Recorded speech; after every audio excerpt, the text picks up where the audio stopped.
একদম চুপ থাক, তোর কোনো কথা আমি শুনতে চাই না। এই মুহূর্তে তুই এবারে ছেড়ে বেরো চলে যাবি। আমি দরকার হলে না খায় থাকবো, কিন্তু তারপর তোর মুখ আর আমি দেখতে চাই না। তুই বেরো। এটাই আমার প্রাপ্য ছিল। আমার মার কথা না শুনে আমি এই বাড়িতে থেকে গেছিলাম তোমার কথা চিন্তা করে, এই দিনটার জন্য। কিন্তু একটা কথা মনে রেখো, তুমি আমার চরিত্রের উপর দাগ লাগাইছো। তোমার এই ভুল ধারণা তো ভাঙবেই একদিন, কিন্তু সেদিন তুমি আমার পা ধরে মাপ চাইলো, আমি তোমারে মাফ করব না। তুই অন্তত একটু মাথাটা ঠান্ডা কর, একটু বোঝার চেষ্টা কর।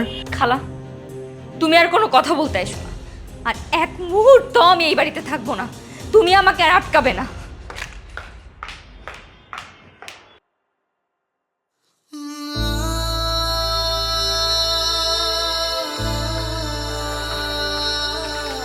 যাস না মা, ও আমার ভুল করছে, ওকে মাফ করে দে, যাস না।